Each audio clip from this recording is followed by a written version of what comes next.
Olá, meus irmãos, graça e paz seja convosco.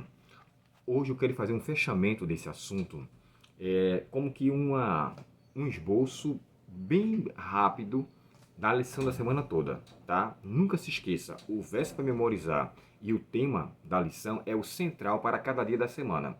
Cada dia da semana estará sempre atrelado ao tema central, que é o tema central, quer dizer, o tema do trimestre, envolve a missão de Deus para com seus filhos, né? Missão de Deus, nossa missão. Primeira causa. Cada ponto desse demonstra a missão de Deus e depois a nossa missão, que não deve ser diferente da dele. E essa semana falamos sobre a missão em favor do meu próximo. E qual é a missão em favor do meu próximo? Aquele samaritano que auxiliou aquele homem que foi assaltado, que foi agredido, que foi espancado, é um símbolo de Cristo. Observe só. Se Cristo se comparou ao samaritano, coisa que os próprios judeus não aceitavam, uma certa vez Jesus foi acusado de ser chamado, ou melhor, Jesus foi acusado de ser samaritano. Você tem demônios e é samaritano.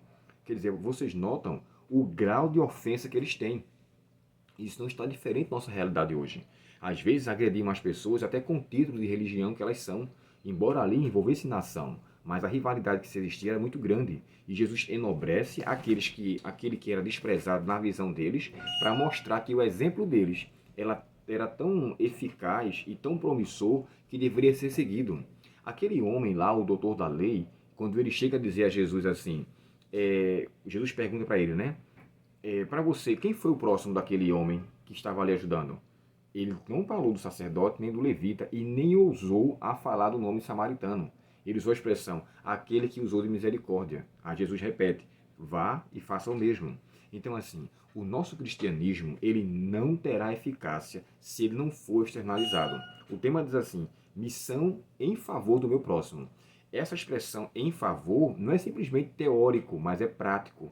Em favor de colocar as mãos, em favor de você se doar, em favor de você realmente ver a causa com os próprios olhos e abraçar a situação verdadeiramente. Não simplesmente dizendo que vai orar pela pessoa ou mandar um texto da Bíblia. Se a pessoa está em uma situação que precisa de algo mais pessoal, devemos fazer, porque esse de fato é o cumprimento da lei. Lembre-se que quando Jesus chegou a falar para o doutor da lei, ele perguntou como é que ele entendia sobre a lei. Ele começou a explicar, deu o parecer, explicou tanto Deuteronômio 6, verso 5, quanto Levítico 19, verso 18. Então ele começou a falar do amor e do amor. E uma coisa, alguns entendiam que aquele amor ali ao próximo seria o amor filéu. Amor ao próximo é um amor filéu, é aquele amor fraternal, é aquele amor que você ama a quem, na verdade, merece, uma pessoa da família, uma pessoa que você está próxima, que tem uma consideração. Não. O próximo, ou o amor que Cristo nos ensina, é o ágape. Quando Jesus disse assim, no capítulo 13 de João, amais, assim vocês serão meus discípulos, se amardes uns aos outros, como eu vos amei. Aquele amor não é o filéu, é o amor ágape, ou seja, o amor sem querer nada em troca. O amor sem egoísmo. O amor que, na verdade, enobrece, primeiramente, a Deus, e segundo, enriquece a pessoa que está sendo ali galardoada com aquele amor. Então isso deve ser levado em consideração com muita eficácia. Eu não posso levar a missão de Cristo aos outros se eu não tiver a prática daquilo aqui que Deus me ensinou a fazer. Lembre-se, Jesus quando chega a dizer assim, nós somos salvos pela graça e não de obras para que ninguém se glorie. Essa mesma expressão no verso seguinte, capítulo 2 de Efésios, deixa eu ler para vocês esse texto para ficar mais claro aqui. Efésios, capítulo 2, e no verso, eu acredito que seja o verso 10, deixa eu só confirmar aqui. Efésios 2 e o verso 10 diz assim, ó, porque somos obra-prima de Deus, criados em Cristo Jesus a fim de realizar as boas obras que Ele de antemão planejou para nós. Ou seja, primeiro nós somos salvos. Primeiro somos salvos. As obras vêm evidenciar a minha salvação. As obras não são a causa. Esse texto não está indo contra o verso 8 do capítulo 2 de Efésios. Não vem de obras para que ninguém se glorie. Então eu faço isso, então eu vou me gloriar. Não. Aquele que é salvo em Cristo por sua humildade, pela bondade de Cristo, que nos leva ao arrependimento, nos faz entender que devemos viver como salvo.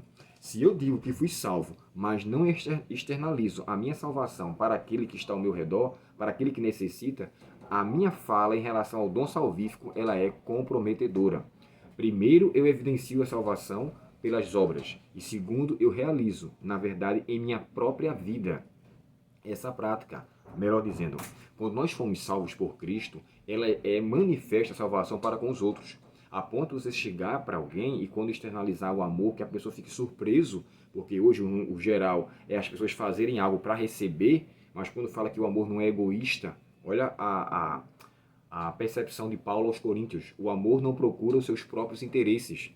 Então, assim, esse, na verdade, é a causa. Nós amamos o nosso próximo e externalizamos o amor através das ações. E aqui, Jesus evidenciou isso, respondendo ao jovem, aquele homem lá, o inquiridor da lei, pela prática da história muito conhecida naquela época. Há quem diga que aquele homem do qual ele socorreu era um levita. Se de fato isso proceder, aquele samaritano sabia que se fosse o contrário, ele não seria ajudado. Mas aquele samaritano era tão cristão, na verdade, do que o levita e do que o sacerdote. Eu não devo me gabar por ser adventista. Eu não devo me gabar por coisa alguma. Paulo fala, aquele que quiser gloriar-se, glorie-se nisto, em me conhecer e saber que eu sou o Senhor. Ele é o Senhor. Ele é o que tem a missão. Vivamos nessa missão com boas ações geradas pelo Espírito Santo, geradas por Deus. E assim, cumpramos a lei do amor. Deus abençoe você, tenha um ótimo final de semana e até o próximo estudo, se Deus quiser. Oremos ao Senhor. Querido Pai Celestial, nos ajuda a vivermos o verdadeiro cristianismo, nos ajuda a externalizarmos o amor que o Senhor nos ensinou e assim possamos dizer que somos teus discípulos. Dá-nos a tua paz e o teu perdão e permaneça conosco, Senhor. Te pedimos em nome de Jesus. Amém. Se inscreva em nosso canal, curta nossos vídeos, compartilhe para que assim nós possamos manter sempre propagando as verdades do Senhor para um mundo que precisa conhecer a sua palavra. Um ótimo final de semana e até logo.